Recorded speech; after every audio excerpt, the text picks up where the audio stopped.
right. This looks pretty good. So welcome, everyone.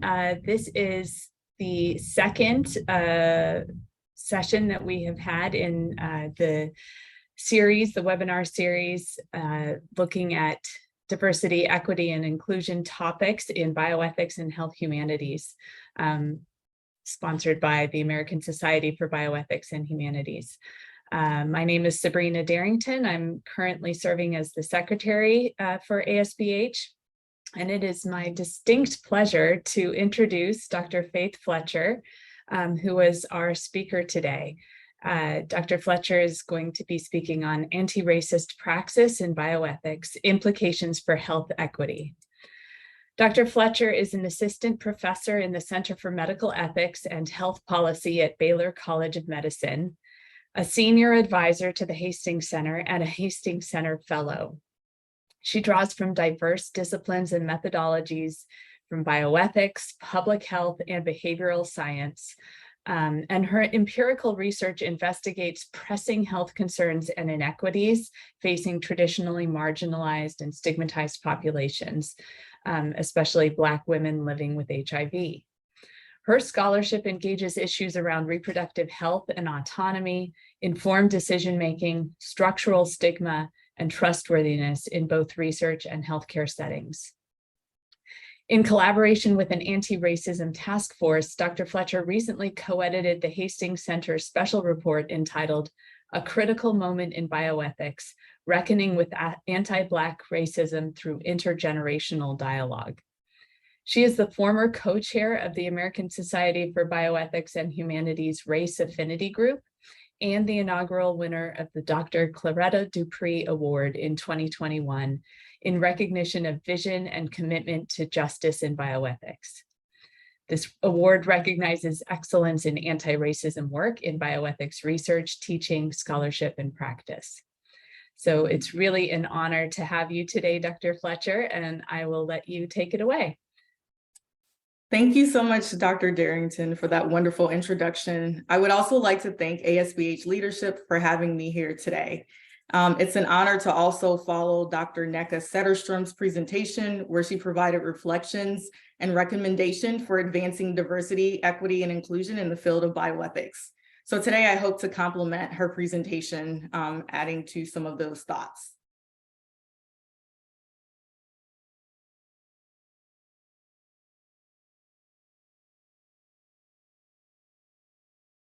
All right, so my presentation overview includes reflecting on my personal and professional practice or way of engaging as a scholar in the field of bioethics.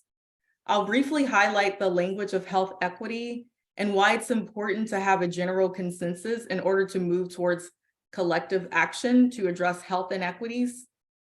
And I pose the question, how can bioethics advance health equity through anti-racist strategies?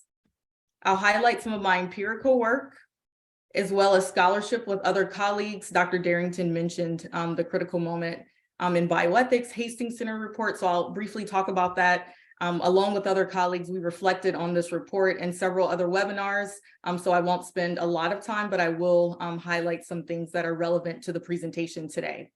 And finally, I'll reflect on mentorship and training, my own training experiences, but also recommendations for the field.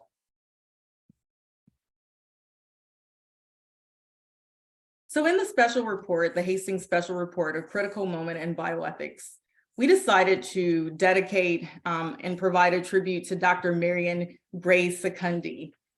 This was a very special tribute because Dr. Marion Gray Secundi was the first director of the National Center for Bioethics and Research in Healthcare at Tuskegee University. I'm also a product of Tuskegee University's bioethics program. I had bioethics training through the Bioethics Council. I also was one of the first students to receive a minor in bioethics from Tuskegee. So really my start and my foundation for bioethics and health equity began here at Tuskegee under the leadership of Dr. Marion Gray Secundi. Dr. Secundi led early conversations around racial justice, especially anti-Black racism, health justice, and as well as social justice. Of note, she also prompted Dr. Claretta Dupree in 1999 to establish the Race Affinity Group and ASBH that originally focused on supporting Black scholars and other scholars of color. And to our knowledge, Dr. Secundi is the first African-American to direct a federally funded bioethics center in the US. So in this tribute, 7 authors reflected on their relationships and interactions with Dr. Secundi. And here I want to highlight Dr. John Stone, what he calls the Secundian framework. Through his interactions with Dr. Secundi, he viewed her as a scholar that illuminated racial injustice. In her speech and publications, she was a truth teller, and she also knew how to tailor information to diverse audiences. Dr. Secundi was submitted to community engagement, particularly community academic partnerships. And in research, she was committed to making sure that participants were respected and also involved and empowered in the process. And finally, as an effective leader and scholar, she was committed to stressing specific, tangible outcomes. And here's the publication if you're interested in learning more about Dr. Secundi and the tributes from other authors. So this framework and foundation has influenced my work to date. My work continues to evolve, my perspectives continue to evolve, but my integrated training in public health and bioethics certainly reflects my interest in engaging community and stakeholder groups. My work is interdisciplinary, it's focused on health equity, and it's focused on populations that are traditionally minoritized in the US. I also seek to center the needs, experiences of, as the National Institutes of Health refers to, health disparity populations, to shed light on lived realities, structural injustices, and moral dilemmas. And I've been able to do that through qualitative research approaches, ethnography in particular, focusing on Black women living with HIV in the South, women that deal with overlapping structures of racism, sexism, and other socially marginalized identities such as poverty. And I use this interaction and engagement in the data to inform relevant research questions, to select new research topics that will ultimately advance health equity. In my work with Fordham HIV Research Ethics Institute, I've been trained to develop structurally appropriate research protocols that are tailored to the social and medical needs of affected populations. As example, women living with HIV contend with a lot of stigma in their daily lives, and it's important that the stigma is considered in developing protocols and designing research studies to ensure that people's statuses aren't unintentionally disclosed to add additional burden. I'm also very much interested in understanding more about communities' perspectives around research benefits, harms, a bottom-up approach versus a top-down approach in terms of what academics might view as being beneficial or harmful to communities. So this is when I integrate community voice and perspectives to help to elucidate that. And I'm also interested in expert research participants, especially participants that have been engaged in longitudinal research studies that have a lot of knowledge about health issues, their own health issues, but other health issues from engaging in research, so that they can offer recommendations to help us to improve protocols so that we're delivering protocols that are ethical and structurally competent. And finally, dissemination is a key. As a health equity research and scholar, it's important that we disseminate our findings, as Dr. Marion Secundi was committed to the public, to expand bioethics scholarship, to inform policy, but also to inform future funding initiatives. So I've had the opportunity to speak to other colleagues that are engaged in making funding decisions and requests for applications. So drawing from, sorry, one second, let me move this out of the way. Drawing from Kendi's work, I want to highlight anti-racist praxis. Again, moving beyond theory, really implementing, engaging in anti-racism in our personal lives and our professional lives. It's important to embody this work and to be very intentional and systematic about it. So he highlights that one either allows racial inequities to persevere as a racist or confronts racial inequities as an anti-racist. There's no in-between safe space of not racist. The claim of not racist neutrality is a mask for racism. So here it's important to note that we must name and confront racism and intentionally work towards dealing with, contending with, and mitigating racism in society, and especially in our own fields, especially the field of bioethics. So structural racism or institutional racism, we know recently that national leading health organizations such as the Centers for Disease Control and Prevention, the National Institutes of Health, the American Medical Association, amongst others, has highlighted that structural racism is a threat to the public's health. What's important to note about this is that structural racism, it's built into our policies, our laws, our practices, and systems. So in order to address structural racism, we have to really interrogate these systems and constantly evaluate and figure out what we can do to contribute to reducing racism in society. It's important in the age and flurry of diversity, equity, and inclusion activity and efforts that we know that DEI is not just a checkbox, that it's just not about numbers and increasing a diverse workforce. We know that structural racism also deprives our nation, our scientific, medical, as well as other communities of the talent and the expertise and perspectives to address racial and ethnic health disparities. So again, this is key when we're thinking about really moving the field of health equity ahead, addressing health disparities. We have to think about the importance of engaging diverse voices. A growing body of research shows that centuries of racism in this country has a profound and negative impact on communities of color. This impacts the social determinants of health, our non-medical factors, sometimes referred to as where they live, where they learn, where they work, where they worship, where they play. This is especially important. The thing about social determinants of health that we like to highlight in work as public health professionals is that these factors are not inherent to individuals. So sometimes we think about individuals being risky versus thinking about individuals living in environments that perpetuate risk or increase vulnerability to risk. These factors or social determinants of health are modifiable. That's the good news. If we have the political will to really change or address some of the structural and systemic factors, it'll lead to better health outcomes. So recently, Robert Wood Johnson developed a report essentially on health equity and really finding consensus in the meaning. So a lot of times you'll hear health equity and health disparities and even health inequalities used interchangeably. Scholars have talked about the importance of having a common meaning and understanding of this so that we can systematically address health equity or health inequities. So health equity means that everyone has a fair and just opportunity to be as healthy as possible, not impacted by socially determined circumstances, such as education, income level, healthcare. Health equity is the ethical and human rights principle that motivates efforts to eliminate health disparities.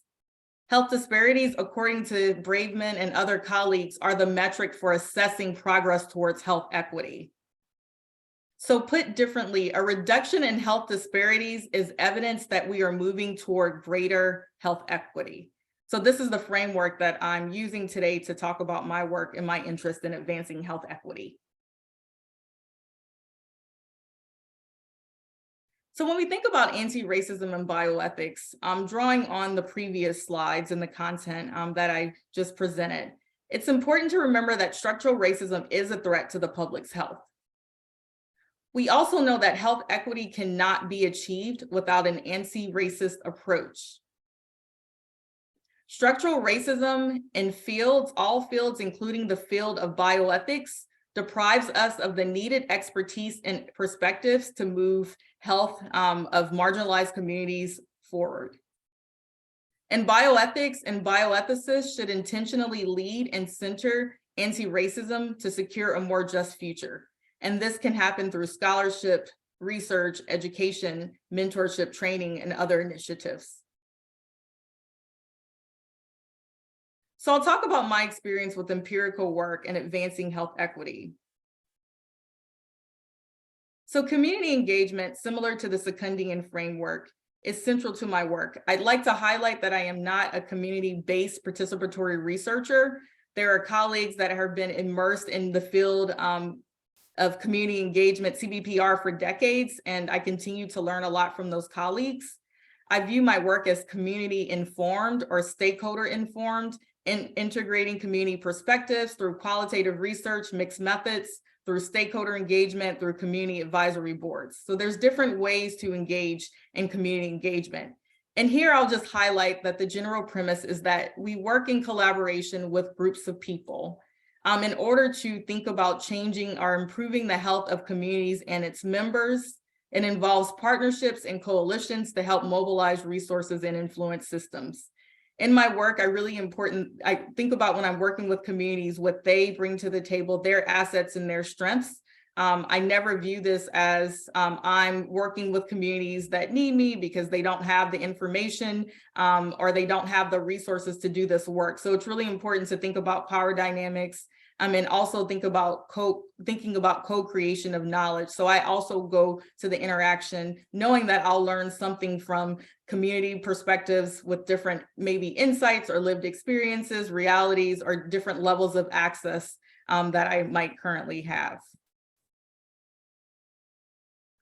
So I practice community engagement for several reasons, but I'll just highlight, as a person that is also engaged in bioethics work, engagement creates opportunities to improve consent processes. I'm currently involved in a KO1 study funded through the National Human Genome Research Institute, where we're working to improve genomic research guidelines. I'm thinking about ways to improve literacy for biobanking and informed consent in particular. I mentioned earlier that engaging communities will allow us to identify ethical pitfalls and create processes for really resolving ethical problems that we might be able to anticipate through some formative work. Of course, working with individual research participants from a research ethics perspective helps us to improve the ways that we carry out our studies and to bring into optimized benefit to participants. And again, terms are used, I'm using community loosely, but when I think about community in my work, I use stakeholder engagement. Other colleagues are doing work around public consultation, civic engagement. There's different ways to refer to this, but I'll probably use stakeholder engagement for the rest of the presentation.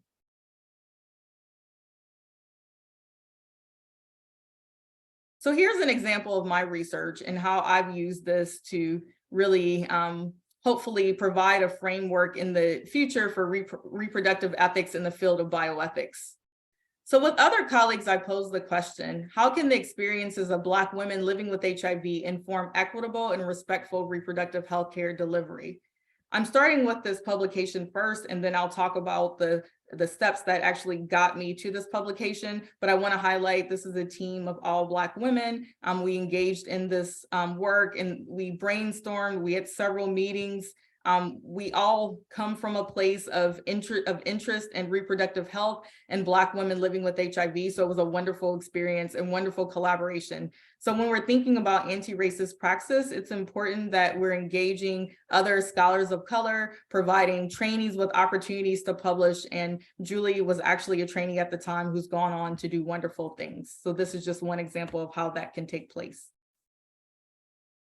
So my earlier work, my dissertation work, focused on understanding the lived experiences, the healthcare experiences of women living with HIV, particularly the reproductive and childbearing experiences. I interviewed 42 women. I conducted interviews with women in their homes and in other places, and it really provided me with some insight, has informed my framework, how I think about engaging populations, conducting qualitative research, especially populations that are traditionally marginalized and stigmatized. So just a few perspectives. When we think about healthcare and women living with HIV, we know that the risk of mother-to-child transmission in the United States, it's one of the most progressive and successful interventions, public health plus medicine. The risk of mother-to-child transmission is less than 1% in the US. Many women still report, the study was conducted in 2010, but even now, the more recent literature, women report being discouraged to have babies. They highlight that their childbearing preferences are not respected. So this participant said, every visit, healthcare providers wanted to know whether I was going to get my tubes tied, that my status shouldn't deter me whether I'm going to have my tubes tied after having this baby. So she was pregnant at the time and identified the importance of her healthcare provider respecting her preferences instead of planning her future childbearing decisions. Another participant in a similar way stated, I feel that they give me good advice, but I think a lot of them, healthcare providers she's referring to, try to deter you from becoming pregnant because there's still a lot of healthcare providers that live with stigma. Again, many participants, especially those that have been enrolled in long-term research studies, understand a lot about oppression. They understand stigma and discrimination, and they specifically name these things. They also resist stigma and discrimination. And we have a literature that really talks about resistance of stigma and what we can learn from people in marginalized communities and the strategies that they used in order to overcome and circumvent that.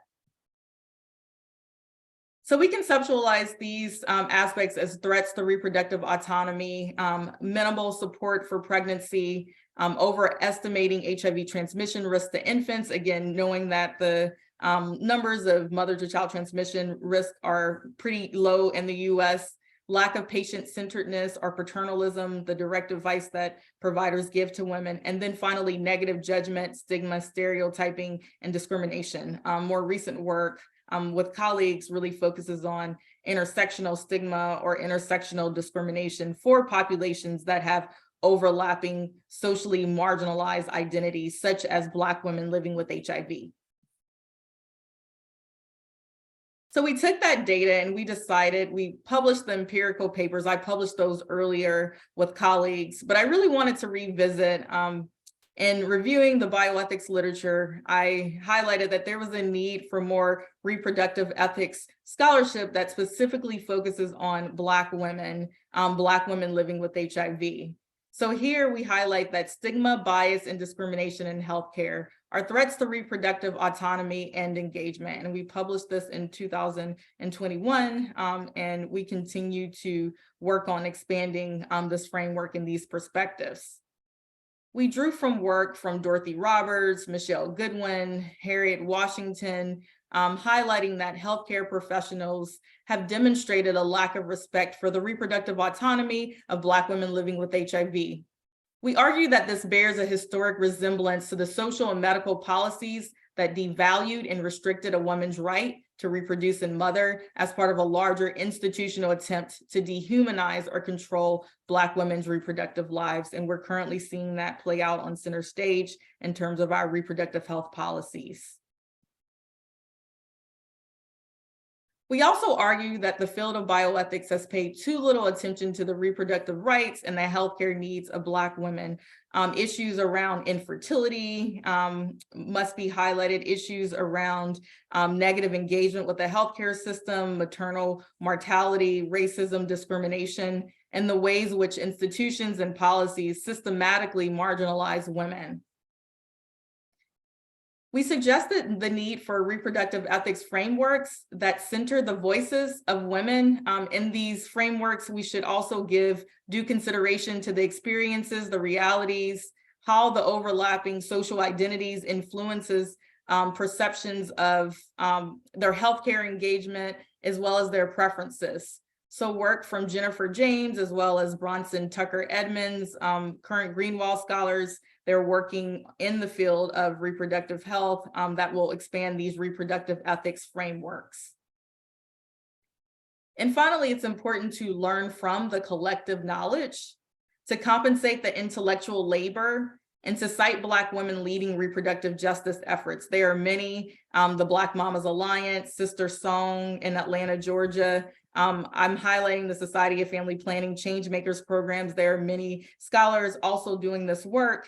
They might not directly work in the field of bioethics, but they certainly work in adjacent fields, and we can learn from their work and really enhance and expand bioethics scholarship as well, specifically reproductive ethics scholarship. So that was an example of how I use my empirical work to inform bioethics scholarship. And now I'll talk about, bioethics research, and I'll talk about how bioethics can advance equity through scholarship. And when I'm talking about scholarship, I'm thinking about editorial practices. So the Hastings Center Anti-Racism Special Report, this is our huge project that we worked on for 2 years, and the goal was to elevate the voices of established Black scholars, emerging Black scholars, other scholars that are traditionally underrepresented in the field of bioethics. Editors included myself, Dr. Keisha Ray, Dr. Virginia Brown, and Dr. Patrick Smith. This was funded through the Greenwall Foundation. I want to highlight that some of these points in terms of the special report, its inception, how it was carried out and executed, was recently highlighted at ASBH. Thinking about meeting the editors, I unfortunately was not able to attend, but my colleagues did a wonderful presentation, so I will not repeat or duplicate what they discussed there, but I wanted to highlight that actually recently took place.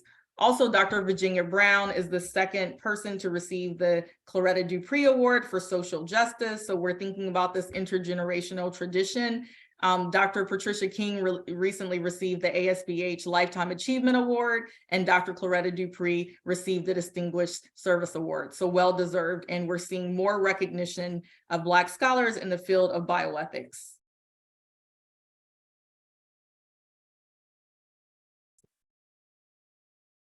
So our project team for the special report, all of these individuals were wonderful and actually helped to move the report forward. I mentioned this was a 2-year process, lots of labor, but an interdisciplinary effort. So I want to focus today on the Anti-Racism Task Force, because this has influenced our perspectives around anti-racism praxis and editorial processes. So our task force consisted of a 13 members, and we decided to get together at some point because we were talking about the COVID-19 pandemic and how the field of bioethics needed to really expand scholarship. And getting together, we discussed that there is a lot of unrecognized and undocumented scholarship that really represents the work of scholars of color. And we thought about how can we really curate that scholarship? How can we bring that work back to the forefront? So this was the purpose and the inspiration for the special report. We say we would like to think about engaged scholarship approaches for future work. It wasn't systematic, but we certainly employed a consensus process. We tried to engage in leadership that was shared. What was clear and key to our work is that we co-own the knowledge, the collective history. When we think about respecting the elders and what they bring to the table. So there were a lot of things that some of us weren't even aware of. I would say in particular, we heard stories about Dr. Marion Secundi. Again, I interacted with her in a different way, but I was able to actually see her in a different light through the perspectives of other bioethics scholars, senior scholars in the field. So this was, really highlights the importance of documenting and archiving the work of Black scholars of color, especially work around racial and social justice. So the goal of the report was to center intergenerational, intersectional, and interdisciplinary voices.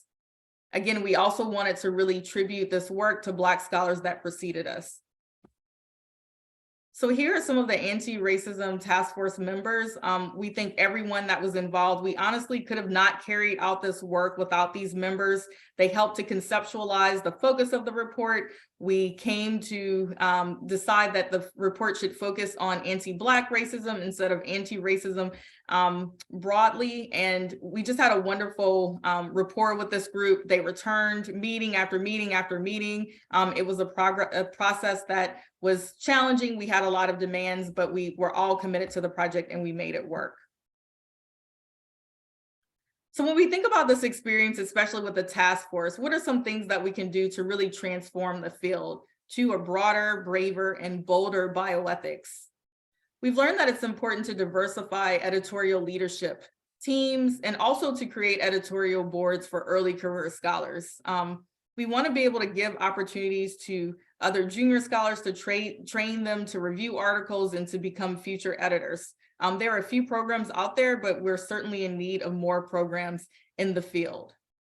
Develop regular and special issues, so we just can't have one special issue, and the Hastings Center and other journals are really committed to ongoing issues, really embedding this racial and social justice work into the field in partnership with stakeholders. So again, this process, sometimes similar to community-based work or community-based participatory research, might take a little longer, but in the end, we were pleased with the product, and we know that the product was richer, that there was much substance, and it provided more meaning, we believe, to the work by engaging with stakeholders to a topic that is of relevance to us. We really highlight the importance of citing and disseminating the work of scholars of color through scholarship, through educational efforts, assigning the work in classrooms.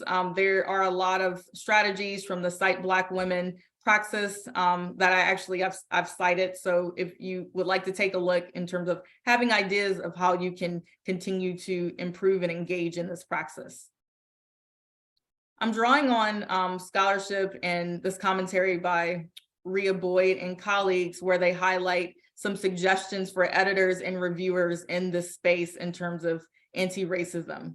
They highlight it's important to reject articles on racial health inequities that fail to examine racism and racism that is not presented with rigor.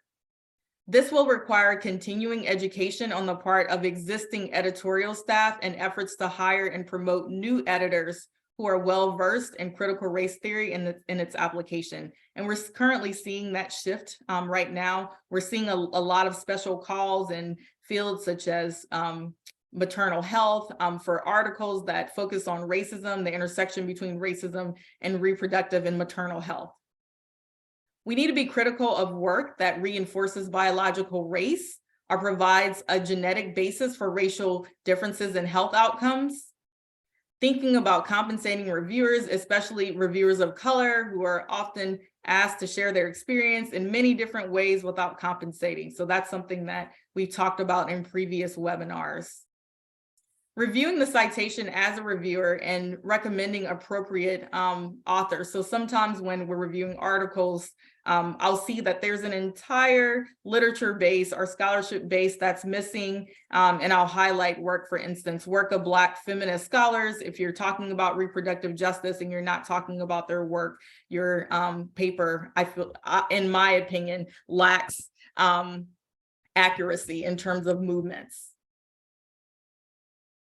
So in this particular webinar, we talked about reckoning with anti-Black racism, and there's some key takeaways, and I've included the link here, and feel free to revisit this webinar.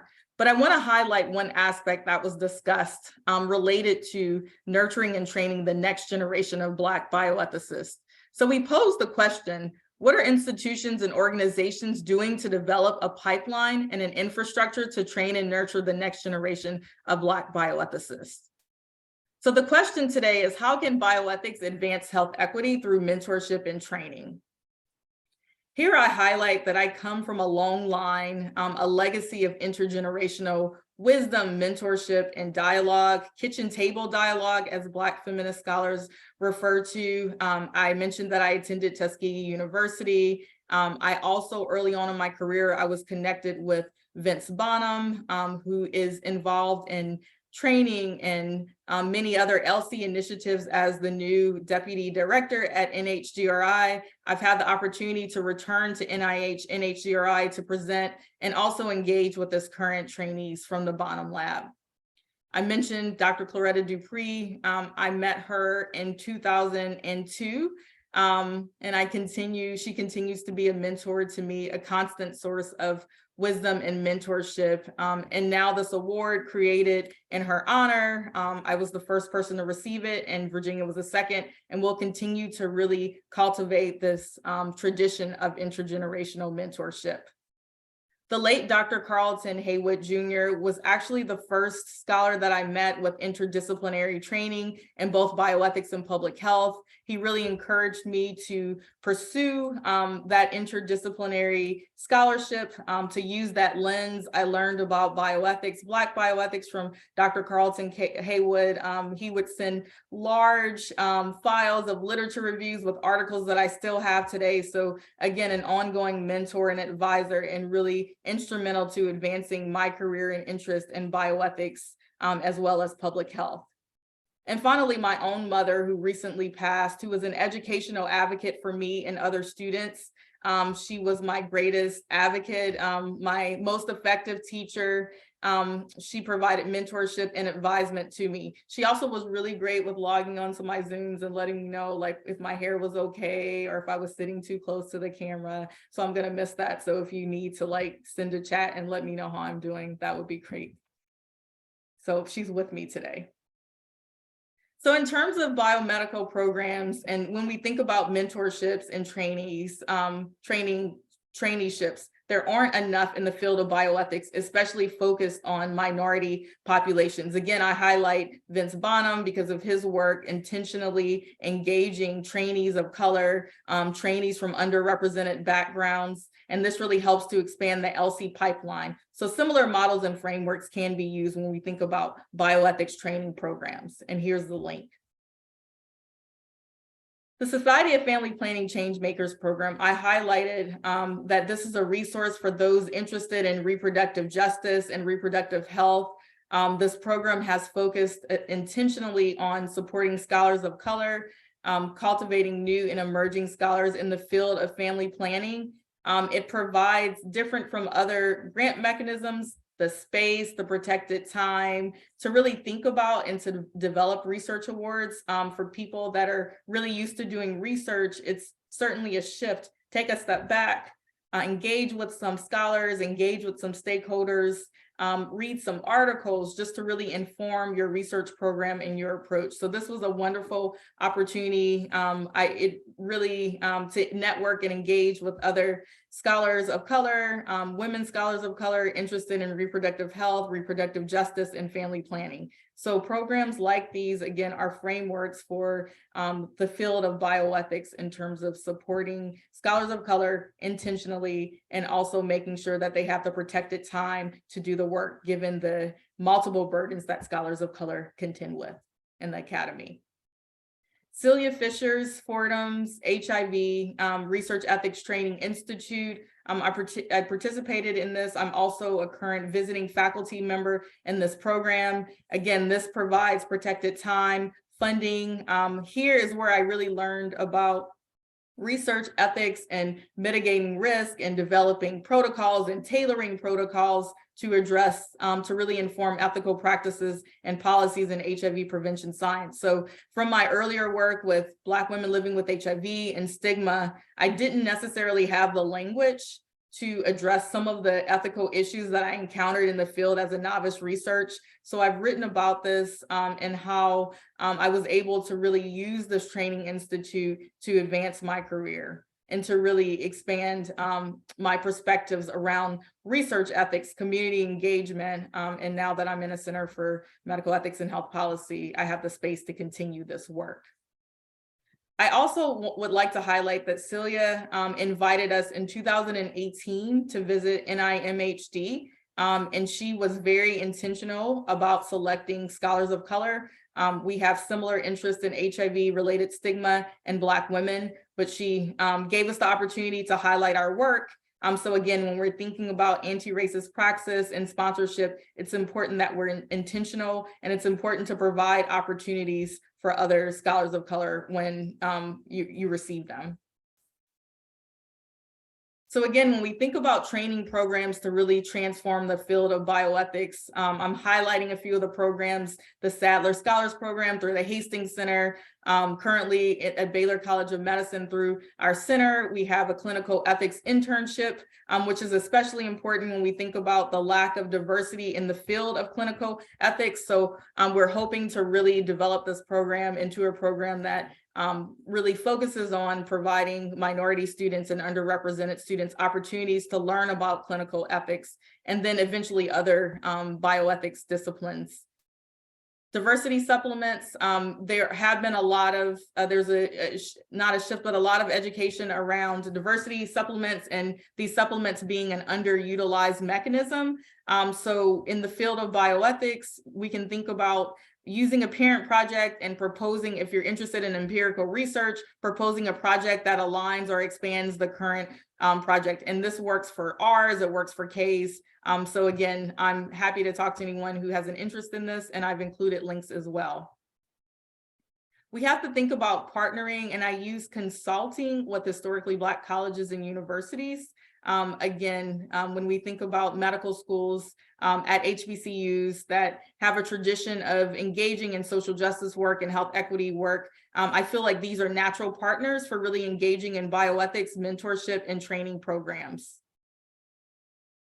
And I'm just going to end here the training part by just saying that we need to have more funding for students. This year, I received several emails from students that were not able to attend ASBH, even students that maybe received awards because of lack of funding for travel, for registration, for lodging.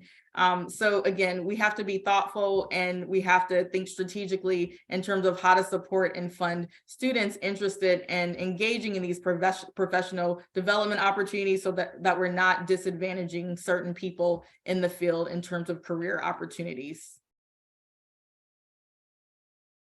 So when I think about mentorship, scholars have highlighted the importance of really moving beyond mentorship to sponsorship, leveraging networks, power, positionality to really extend opportunities specifically to underrepresented minority faculty.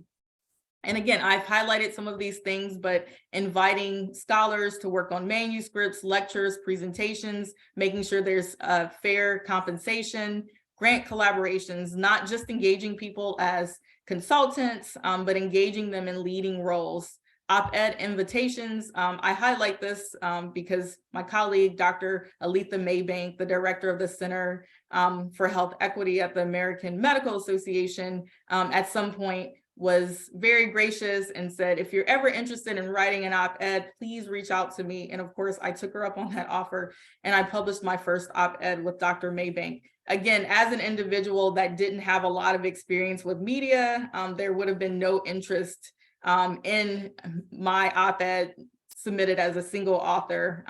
So this was a really great experience for me. It also allowed me to see how she negotiated with the organization in terms of publishing this, being clear about the language that she wanted to use, making sure that the language was respectful and ethical, using minoritized and not minority, making sure that the message was really focused on structures and not blaming individuals. So again, she negotiated that like a champ. And I've learned that just because NPR or someone else might call to ask you to write an op-ed, you have to make sure that you're firm with your beliefs, your messages, and if there's misalignment, then it is necessary to remove yourself as an author from some of that, because we have to make sure that we're making sure that it aligns with our mission and ethos of social justice. And there's another op-ed out there with other colleagues, and I highlight this because Elizabeth Yucko, who is a editor, a journalist for the Rolling Stone, provided the opportunity for several people to comment on why are Black communities being singled out as vaccine hesitant. And that was also a wonderful experience because we were able to have a sort of an interdisciplinary panel in Rolling Stone. So different perspectives when we think about advancing health equity and really calling out the importance of vaccine distrust as a problem that was not only specific to African Americans, but it's not accurate and it wasn't just. So this was, again, a wonderful experience working with other people. So aligned with my approach and my ethos is definitely collaboration. I am part of a larger collective, and I continue to engage with these individuals to enhance my work and to contribute to their work and their mission as well. So when I think about the next generation of bioethicists, these are the people that I think about: former students, current students, people really interested in the intersection of medicine and bioethics, public health and bioethics, a combination of public health, bioethics, as well as medicine. So in my work, I'm really interested in thinking about expanding opportunities for students like these and trainees that have an interest in bioethics, that have some bioethics training, that want to continue working in the field and advancing health equity. So I posed this question to a current trainee, a PhD student at the University of Alabama, at Birmingham School of Public Health, Javonta Tribbett, wonderful to work with. And I really engage students in conversations when I'm working on presentations or papers for their perspectives. And one question I did have when I was working on an earlier presentation, I said, how can the field of bioethics advance health equity? And I was particularly interested in her perspective because she is trained in the field of public health, has worked for health departments, very well versed in the field. And she mentioned from her work with me at Baylor in bioethics that traditionally bioethics has focused on justice from a limited lens as a result of the field's limited worldview and framework. Social awareness is needed to expand the reach of bioethics, meaning how can one promote social justice without an awareness of social justice issues? Those trained in public health are equipped with the theoretical and practical tools and attuned to the needs of marginalized communities to address social determinants of health and promote health equity. Social justice requires multifaceted and cross-disciplinary collaboration and approaches.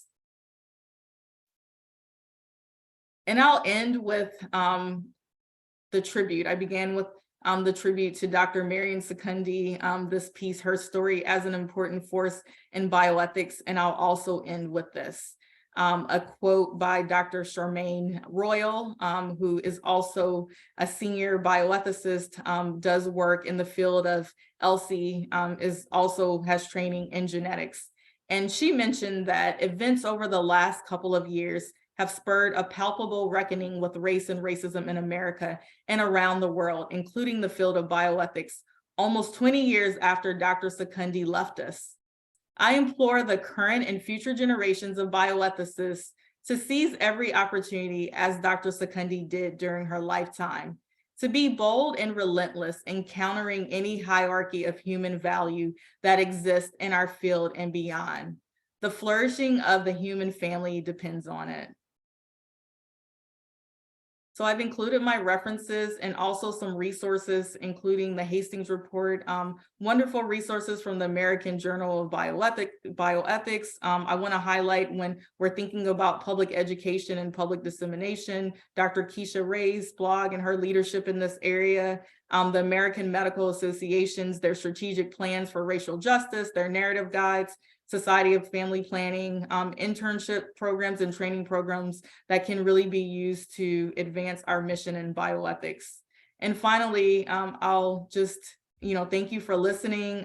Thank you for having me again. It's an honor to be here. Thank you, ASBH leadership. Yes, I will end there. Wow, thank you so much, Dr. Fletcher. That was just incredible, and it was so great to hear about your work and also just where your perspective and all of the experiences that contributed to your growth as a scholar and developing such a powerful voice. So I really appreciate you sharing that with us today. So we have some great questions in the chat box, and I want to encourage anyone who has a question to go ahead and put it in the Q&A tool. And I'm going to start with one from Misha Brown. How do we prevent anti-racist practice from being demonized as race work and the primary responsibility of minoritized ethicists? That is an excellent question, and something that we discussed extensively in our anti-racism task force as we developed the special report. And there's actually an article in the special report. I'll encourage you to read it. It's called On the Shoulders. It's authored by Libby Bogdan-Lovis and colleagues, and they talk to and interview senior scholars in the field of bioethics, such as Patricia King, Anita Allen, Loretta Dupree, Lawrence Prograis. And here they talk about the historic problem of doing racism work, and that being identified as identity work, and how we have to work towards advocating and doing our social justice and racism work without it being seen as you're referring to, work for minority populations. And, I think it's an ongoing conversation, and we have to really continue to advocate for this. I think funding mechanisms will certainly help. We're seeing more and more funding for health equity work and empirical bioethics work. So I think the more this work becomes fundable, the more articles that we see published, the more that we expand the scholarship, the more value and validity that racism work will have in the field of bioethics. So thank you for that question. Again, I think we will continue to grapple with it, but it's important. We talked about this also in a webinar that we're clear about, even, I highlighted what my praxis is around my work, because sometimes people will say, oh, you do racism work or you're a community-based researcher. We have to continue to identify ourselves and market ourselves so that it's clear what we do and that other people aren't assigning their perspectives of what our work might be just because we're minority scholars. So that's another perspective around that. Thank you. Another question is getting back to the intersectionality, and you talked about intersectional stigmatization. So in addressing intersectional discrimination in reproductive ethics, are there efforts made to seek out non-women, so trans or non-binary people who give birth in Black communities? And if so, why not? So in terms of efforts, I'll say that, I have to just defer to the work of other Black reproductive justice scholars. I'll highlight the work of Dr. Monica McLemore, Dr. Karen, and I can actually put some of these people in the chat box. I think more of that work is, so I'll say more of that work needs to happen in the field of bioethics, but there are people certainly doing the work. So I highlighted Black Mamas Alliance, Sister Song, work at Emory University, the Reproductive Health Center, RISE. So we have to continue working with other groups and interdisciplinary ways because it's being done. And we want to make sure that we're really leveraging what's already being done. But we also have to think about expanding that work and having it also live in the field of bioethics, because as ethicists, we have an obligation and also a unique lens to shed light on some of those inequities related to reproduction. So that's an excellent question. I think this work will continue to evolve, especially in the current landscape of reproductive health and reproductive justice in the US. And I'm hoping that bioethicists can start to weigh in more on these issues. And Karen Scott, sorry, Monica McLemore, Karen Scott, and others. So I'll actually put their names in the chat. Thank you. Next question is, how would you encourage emerging Black women clinical ethicists who aspire to create a mentorship, sponsorship program at their current institution? So that's actually something that I've given a lot of thought to. Again, I would always start with partnerships. So where there's similar models, and maybe it's not clinical ethics, but in health equity or in bioethics generally, who has strong training programs, maybe at your institution, who has R25 programs, maybe who has RWJ funding. So thinking about maybe non-traditional bioethics funding, for instance, STEM funding. I think there are a lot of ways to think about ethics integrated with other fields, but I think clinical ethics has a very unique lane, and I think we need specific funding for clinical ethics. So that's something that those of you who have influence with funding agencies like the NIH, like CDC, like other agencies that might be interested, we just have to continue to advocate.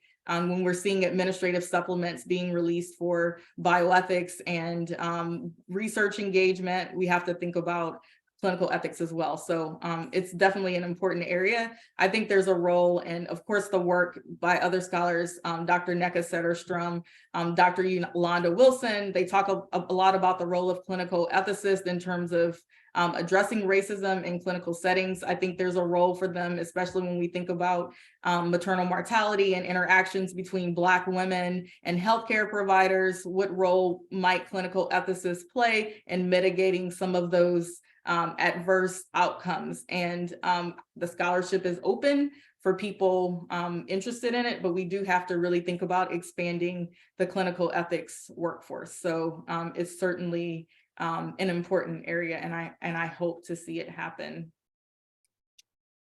And just from some of the suggestions you shared during your talk, there are places to start, even without funding, even without a formal program, right? And I appreciated your suggestion that anyone involved in mentoring receive anti-racist training. Right.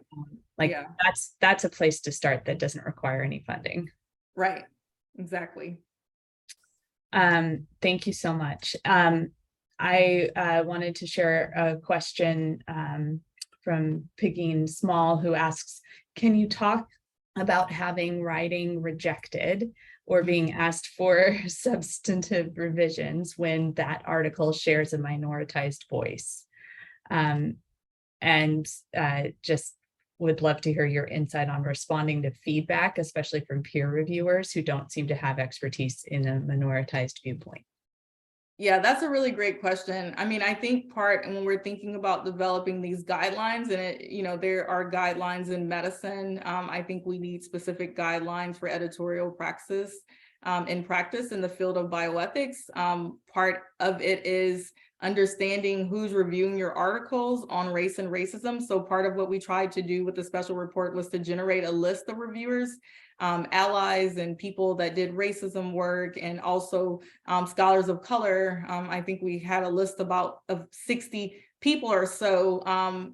And again, we trust that these people are experts in this area. And yes, there are a lot of people that are reviewing race and racism work that are not experts, that don't understand it. And that's clear through the review. So I think there should be some sort of system of checks and balances when editorial boards see that someone is not responding in the way or providing constructive feedback for articles specific to race and racism. They should be removed from this is just not your lane. It's not your area of expertise. This is not your ministry. You should review articles that are in another area. So that's important to also start to delineate. And when people are offering as reviewers disparaging comments, we actually were able to identify some of those things. Maybe those reviewers should not be invited back because of inherent or clear biases projected in reviews. So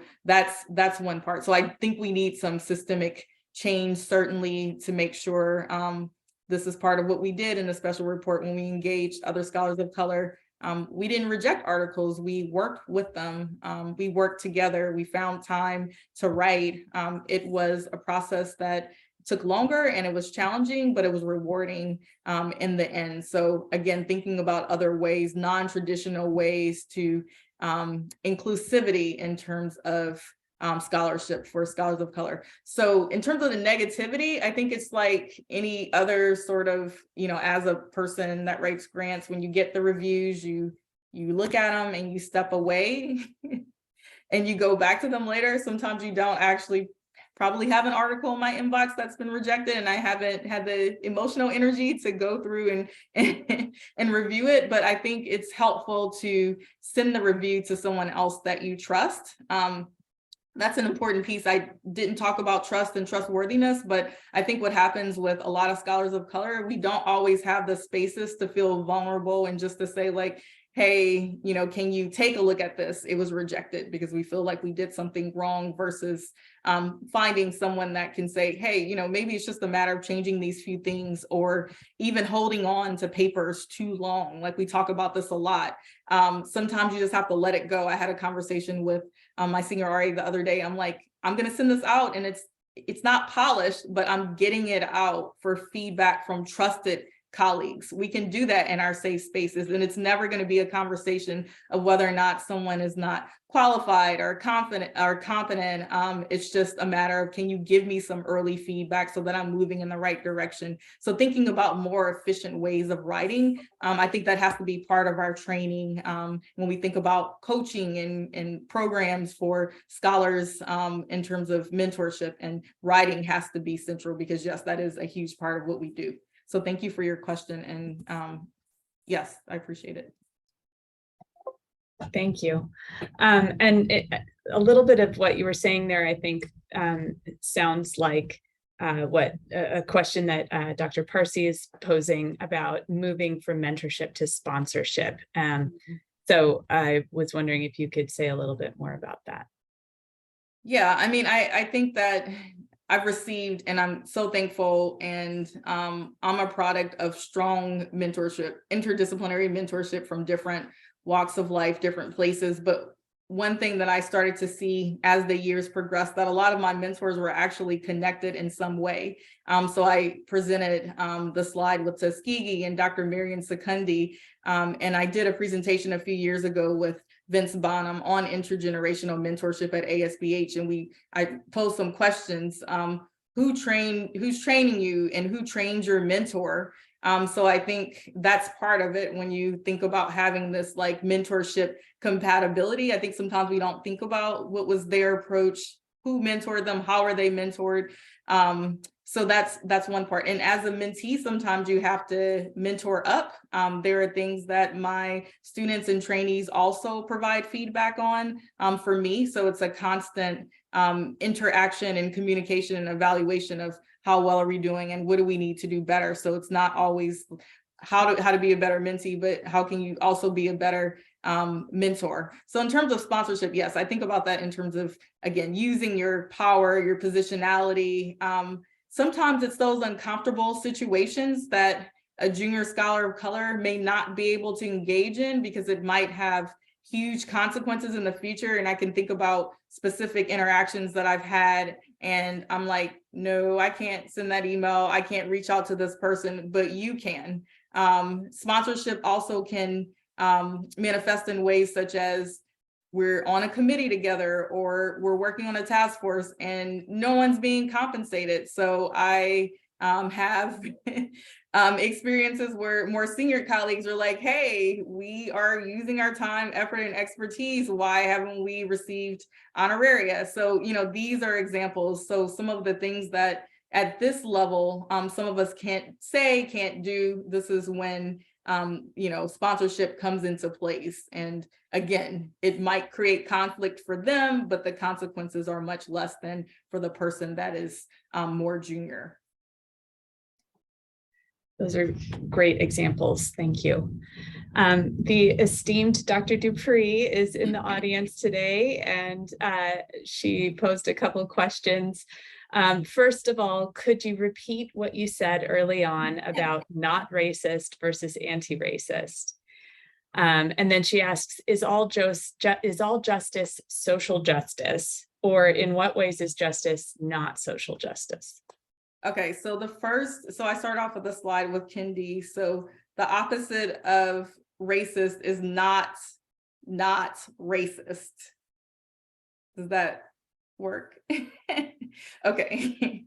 So yeah, I wanted to highlight that. So again, just really thinking about being intentional. Racism is systematic, it's intentional, it's embedded in our systems and structures. So we have to be intentional about mitigating and confronting racism. So that was sort of why I raised that slide. So through praxis, through engagement, even when I talked about my personal and professional praxis, I try to just embody, I work to ensure that it's part of, my entire ethos. The engagement piece is important. The mentorship and training piece is important to me as well. And again, this is based on a history and tradition of intergenerational mentorship and wisdom. So is all justice social justice? Okay, that's an interesting question, Dr. Dupree.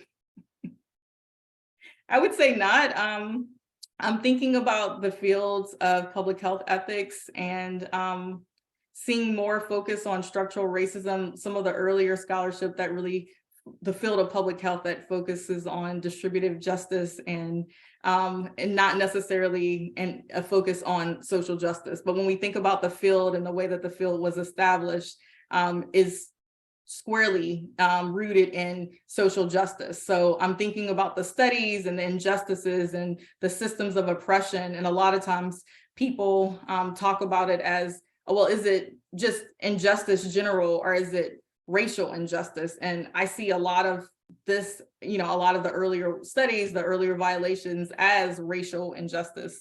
The United States Public Health syphilis study was a study of racial injustice. So again, we have built the field on focusing on injustice, and like we strive towards justice, but we really have to make sure that racism, particularly anti-Black racism, is also centered.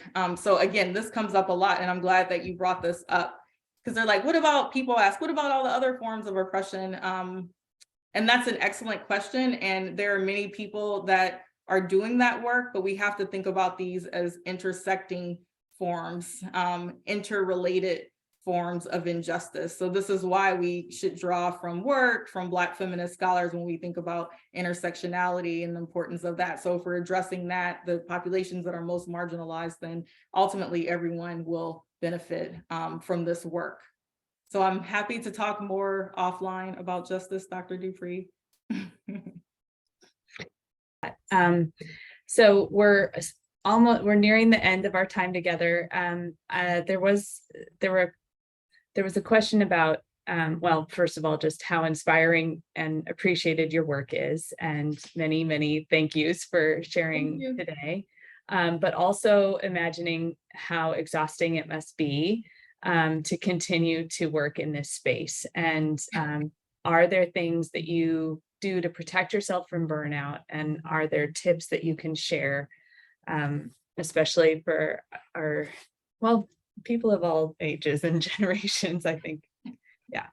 Yeah, I definitely have accountability partners, my colleagues in the field, the colleagues that worked on the special report. I was sick and I couldn't attend ASBH, and I was actually trying to log in some kind of way, create a Zoom situation, knowing that that wasn't really possible. But anyway, at some point, my colleagues were like, just rest.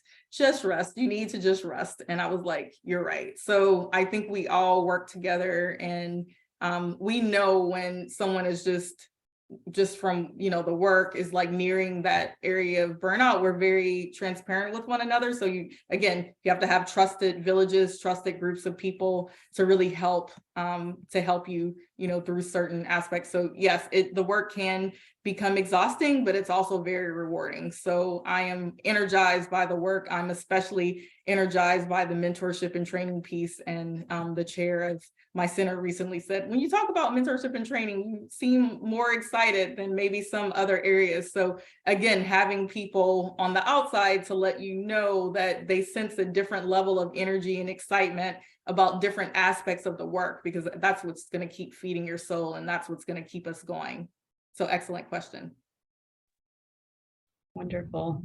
Well, thank you again for this phenomenal presentation, and thanks to everyone in the audience for your participation. And we look forward to seeing you at our next DEI webinar in January. Thank you. Have a great day, everyone.